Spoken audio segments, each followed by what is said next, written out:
Berapa orang? 150 orang. Ini tahun kedua? Ketiga.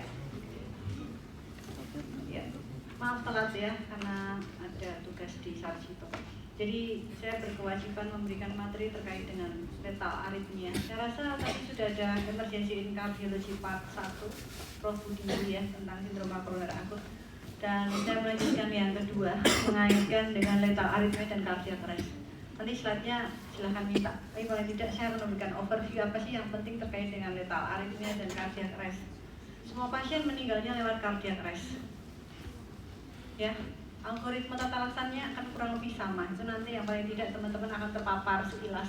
Karena nanti untuk pendalaman materinya biasanya ada, pernah dengar Advanced Cardiovascular ACLS Life Support, Advanced Cardiac Life Support. Ya, di situ nanti Anda akan dilatih training selama 2 hari, 3 hari bahkan untuk memahami A2C terkait dengan cardiac arrest dan hal-hal yang menyebabkan cardiac arrest terkait dengan kondisi jantungnya.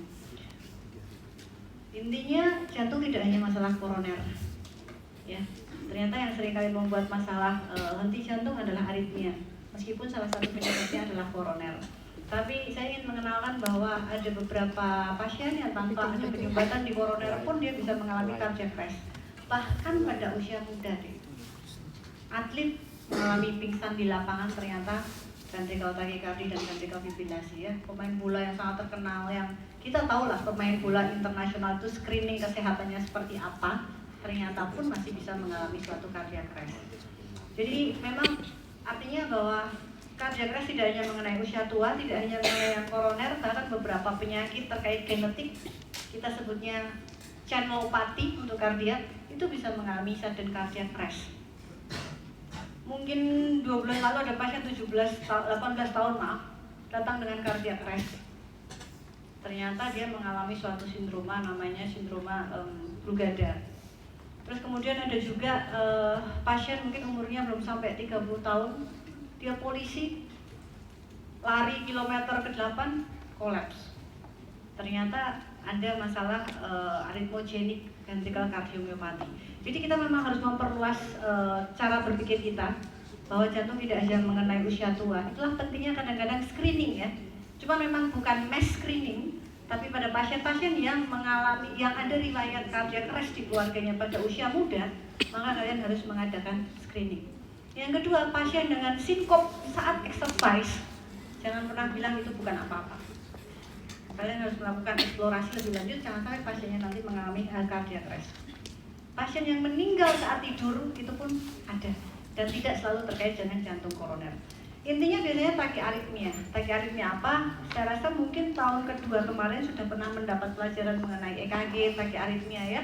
Ini hanya refreshing saja, denyut di atas 150 dan ada warning sign yang teman-teman harus tahu, yang kira-kira nanti akan mengaitkan apakah aritmianya itu berbahaya atau tidak. Intinya gangguan hemodinamik. Ketika aritmia sudah membuat gangguan hemodinamik, itu warning sign. Entah pingsan, entah tensi turun dan lain sebagainya. Dan yang juga harus teman-teman tahu bahwa di seluruh bagian dari jantung ini bisa menyebabkan aritmia. Garis merah ini menandakan perbatasan atrioventrikular, di mana di atas itu sumber aritmianya, maka Anda akan mengatakan supraventricular tachycardia, URS sempit. Di bawah garis merah yang saya buat, di bawah AV node, maka adalah ventricular tachycardia. Terminologinya sesederhana itu. Tapi seringkali memang tidak mudah untuk melihat itu di EKG. Nah, bagaimana cara gampangnya ketika tachycardia, lihat QRS durasi. Kalau Anda punya EKG sinus, maka ketika QRS-nya sama persis dengan sinus, berarti itu asalnya supraventricle. Ketika QRS-nya lebih lebar dari QRS sinus, maka itu biasanya ventricle. Saya katakan biasanya, karena tetap ada 10-20% yang tidak biasa. Yang nanti Anda akan bilang, oh algoritma untuk melihat ventricle tachycardia dan lain sebagainya. Tapi apapun tachycardia itu adalah di atas 100. Dan biasanya yang mengganggu hemodinamik di atas 150. Oke. Nah, kita ngobrolin SPT dulu. SPT gampangannya tachycardia supraventricle, QRS-nya sempit sama persis dengan QRS sinus, hanya denyutnya cepat. Asalnya bisa dari jalur bypass. Mungkin kalian pernah kita diskusi Wolff-Parkinson-White syndrome atau preeksitasi. Ada bypass tract di luar AV node sehingga sinyal listrik dari atrium bisa masuk ke ventricle melalui jalur lain di lain AV node. Udah EKG semua kan, normal semua ya teman-teman. Karena ini juga bisa menyebabkan sudden cardiac arrest. Yang kedua, asalnya mungkin dari bagian atrium yang lainnya, itu juga akan menyebabkan supraventricle. Kemudian atau asalnya bahkan dari avenotnya sendiri. Avenot jalurnya nggak cuma satu, ada dua. Yang ketika itu mengalami takikardi, maka akan terbentuk takikardi QRS sempit reguler. Anda menyebut itu SVT. Namun ketika morfologinya berbeda QRS-nya, maka biasanya itu adalah ventricle tachycardia, asalnya dari ventricle. Ini juga kalau Anda definisikan takikardi QRS sempit reguler, RR-nya teratur, QRS-nya sama persis dengan sinus, jarak ke RR-nya sama persis, maka Anda sebut itu SVT. Apapun penyebabnya, apapun area yang mengalami SVT, obatnya biasanya Anda kasih semacam obat-obat yang menstop di avenot. Nah, khasnya ventricle tachycardi, kalau ini irama sinus QRS-nya sempit, pas VT QRS-nya beda. Kenapa? Karena dia depolarisasinya tidak melalui sistem konduksi yang normal, tapi melalui miokardium. Logikanya itu, makanya itu QRS-nya lebar. Jadi kalau di kedokteran selalu bertanya kenapa, supaya kita nggak hanya menghafal. Oh kenapa kayak QRS-nya lebar? Oh karena dia outputnya dari miokardium. Kenapa SVT QRS-nya sempit? Karena dia jalur perputaran listriknya masih melibatkan sistem konduksi. Selalu bertanya kenapa, ya. Jadi kepo kalau di bidang medis itu wajib, karena Anda nggak akan lupa seumur hidup, ya. Dan patofisiologi penyakit selalu penting untuk Anda mengobati penyakit apapun. Sehingga melihat gambaran seperti ini, oh ini takikardi. Tapi kenapa saya bukan bilang itu suatu supraventricle? Karena QRS-nya relatif lebar. Bisa nggak saya salah bahwa ini ternyata SVT? Bisa, kemungkinan salah saya 10-20%. Makanya tadi ada algoritma yang detail membedakan ini SVT atau VT, tapi kita nggak akan bahas itu di sini. Tapi apapun itu, semakin lebar kompleks QRS-nya, semakin yakin itu ventricle tachycardy. Secara singkat, lebih dari 3 kotak kecil, lebih dari 0,12 milisecond kemungkinan VT. Tapi kalau 4 kotak, 0,16 hampir pasti VT. Semakin lebar kompleks QRS, semakin yakin itu VT. Meskipun nanti ada algoritma yang akan digunakan. Nah, kita akan menggunakan, saya akan singgung sedikit banyak mengenai advanced cardiac life support. Di situ ada tachycardy, bradycardy mechanism, sama-sama gangguan irama, tapi apapun we treat the patient, not the ECG. Sehingga Anda harus selalu melihat, oke, iramanya tachycardy, tapi pasiennya seperti apa? Karena itu menentukan algoritma Anda akan ke jalur kanan atau ke jalur kiri. Apa yang Anda harus lihat? Apakah tachy atau bradynya itu menyebabkan gangguan hemodinamik? Cerebral blood flow-nya menurun, tensinya menurun, atau dia ada gangguan alter mental status, atau bahkan dia ada sindroma koroner akut, maka berarti itu nggak stabil. Semua tanda-tanda yang menyebabkan gangguan hemodinamik, maka takikardianya tidak stabil. Apa artinya? Anda tidak boleh menunggu terlalu lama untuk menormalkan iramanya ke sinus.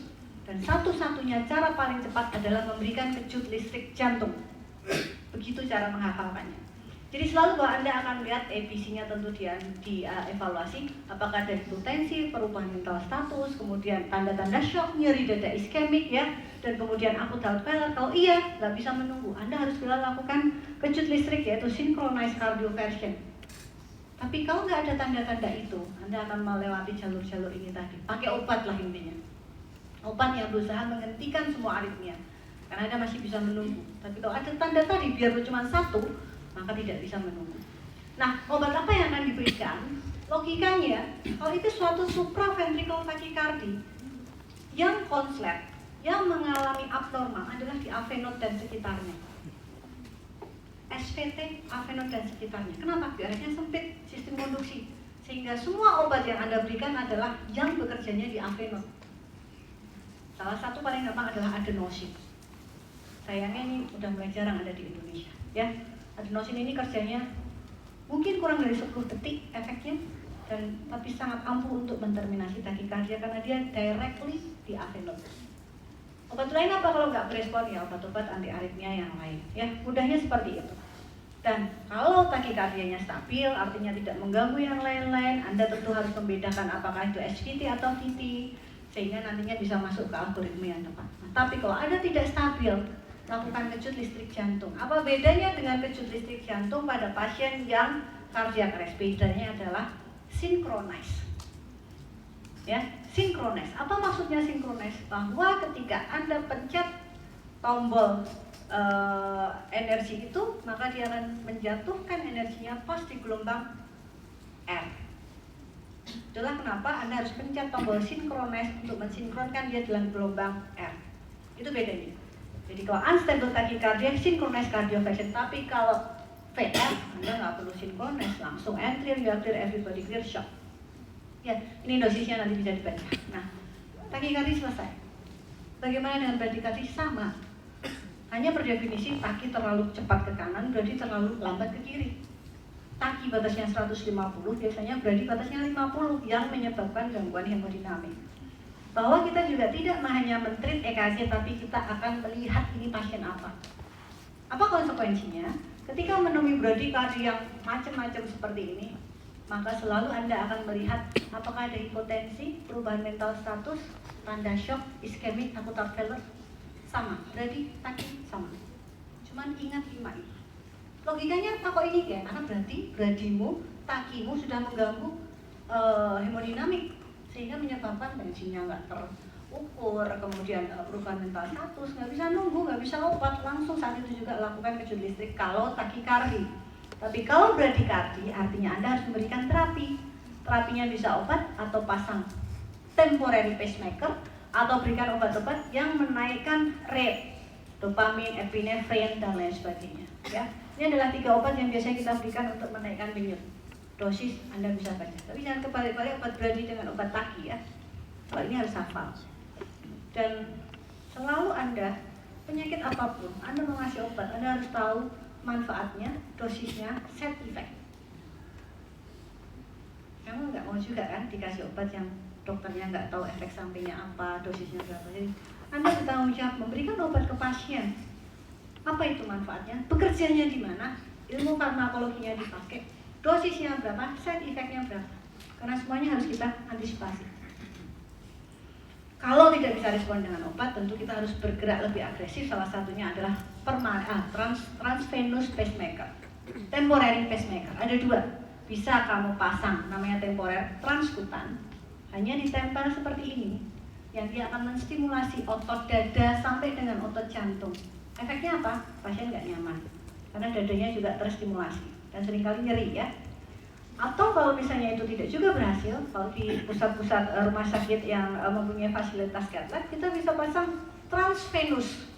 Jadi daripada memasang di atas kulit yang belum tentu mengcapture miokardium dengan baik, kita memasukkan semacam elektrod ke dalam endokardium, ke right ventricle.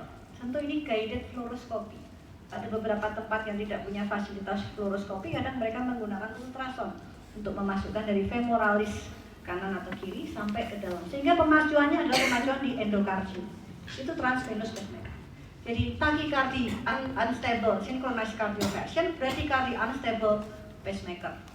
Oke, sambil apa? Sambil kita evaluasi. Apakah ada penyebab-penyebab reversibel yang nantinya Anda bisa atasi untuk jangan sampai pasienmu mengalami kondisi kedaruratan tadi, mulai dari hipovolemi, hipoksia, asidosis, hiperkalemi, hipotermia, dan semuanya ini. Selalu bertanya kenapa pasien ini cardiac arrest, kenapa pasien ini tachycardia, untuk Anda bisa melakukan tindakan sesuai dengan reversible causes yang tersebut. Ada pertanyaan nggak? Oke. Fokusnya udah ke ujian jam 3 nanti ya deh. Cardiac arrest. Tidak boleh tidak bisa menangani cardiac arrest. Bahkan di luar negeri ini diajarkan ke pasien-pasien, ke orang-orang awam. Ya. Apalagi petugas medis, kalau Anda menangani cardiac arrest, levelnya adalah level paling tinggi sampai medikamentosa. Kalau orang awam hanya basic life support, Anda harus advance cardiac life support. Tidak boleh salah, karena ini hitungannya menit. Bahkan ketika kita melakukan kompresi dan lain-lain, itu bahkan hitungannya detik. Mengenali cardiac arrest berapa lama? 10 detik.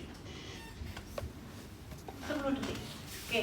Dan pentingnya chain of survival, bagaimana kita mengenali, kemudian mengaktifasi bantuan, kemudian melakukan chest compression, itu adalah intinya resusitasi, bukan RW.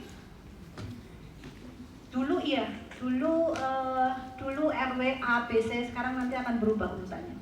Kemudian rapid defibrillation hanya untuk irama-irama yang shockable, hanya 2, ventricle fibrilasi dan unstable dan pulseless ventricle tachycardia.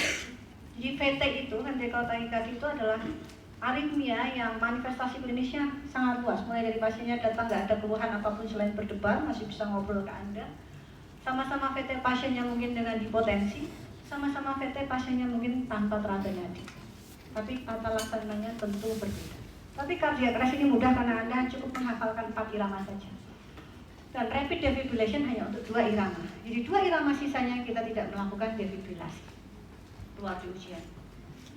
Kemudian selanjutnya basic and advanced emergency medical service. Artinya pasienmu kembali ke irama spontan, kita harus melakukan segala hal untuk mencegah jangan sampai pasienmu jatuh lagi ke cardiac arrest.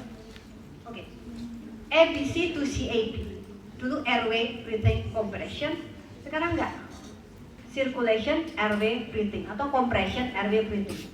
Kenapa? Karena ketika kita melakukan chest compression, otomatis sebenarnya kita menyebabkan recoil pada paru, sehingga itu ditaruh sebagai urutan kedua airway itu setelah compression. Ya, urutannya begitu. Dan high quality compression itu penting. Itulah kenapa nanti kalian akan diajarkan bagaimana melakukan chest compression yang benar. Saya rasa kalau di medsos sudah banyak sekali bagaimana melakukan chest compression yang benar, dan Anda harus bisa melakukan high quality CPR. Biarpun nggak ada defib, biarpun nggak ada apapun, high quality CPR itu sangat penting. 4 irama ini saja yang akan Anda temui di cardiac arrest dengan dibagi menjadi 2 tata laksana. Shockable, artinya Anda harus memberikan defibrilasi, bukan synchronized cardioversion ya. Defibrilasi. Yang kedua adalah non-shockable. Anda nggak perlu memberikan defibrilasi. Obatnya adalah chest compression only. Ya. Jadi kalau shockable, artinya dia bisa di defib, VT tanpa nadi dan VF. Jangan lupa gambaran EKG-nya. EKG cardiac arrest 94 ini. Ya. VT, ventricle fibrillation, sedangkan yang non-shockable adalah pulseless electrical activity yang bentuknya bisa macam-macam. Bahkan sinus pun bisa menjadi PEA dengan tidak teraba nadi. Kemudian asystole, pastikan ini suatu true asystole.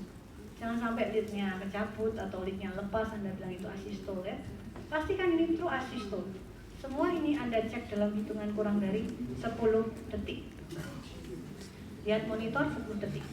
Raba nadi 10 detik, kurang dari 10 detik. Ya, itulah kenapa kita harus segera mengidentifikasi. Dan apa yang akan dilakukan? Pasien pingsan, kemudian Anda cek kesadaran. Pasien nggak sadar, pak, bu, tolong Anda pasien tidak sadar. Kedua, panggil bantuan. Ketiga, meraba nadi. Loh, cek nafasnya gimana? Pada saat Anda mau mulai meraba nadi, Anda bisa sekaligus melihat nafasnya. Dulu kan look, listen, and feel, lihat 10 detik. Sekarang itu di delay. Langsung meraba nadi sambil lihat nafasnya.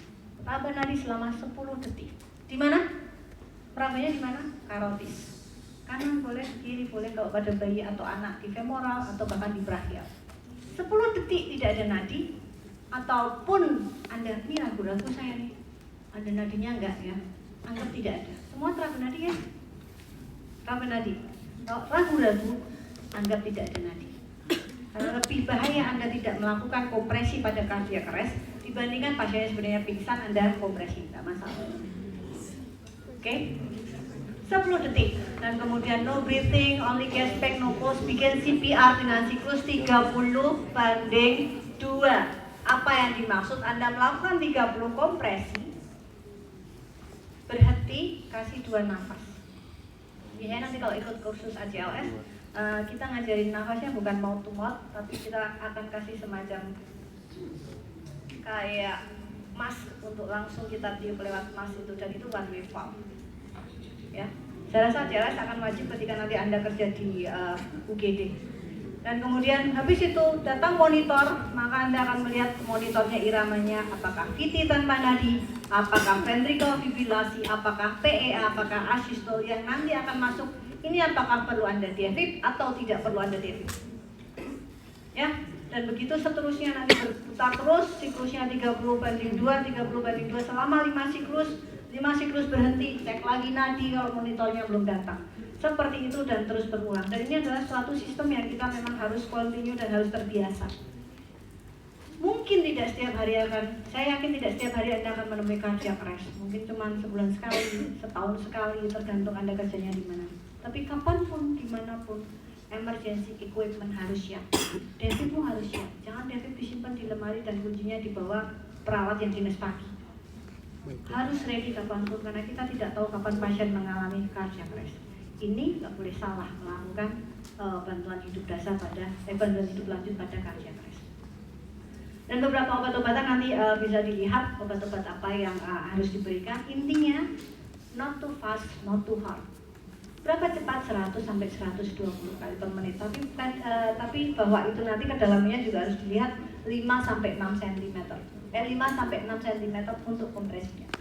Seberapa tahu Anda dalamnya, biasanya nanti ada skill lab ya, ada manekin yang Anda bisa latihan kompresi. Jangan sama temennya, sakit ini kalau kompresi sama orang. Jadi di manekin Anda bisa melakukan kompresi dengan baik untuk tahu kira-kira seberapa dalam Anda harus melakukan resusitasi pada pasien yang mengalami cardiac arrest. Ada pertanyaan? Tidak ada ya? Alhamdulillah. Oke, terima kasih. Assalamualaikum warahmatullahi wabarakatuh.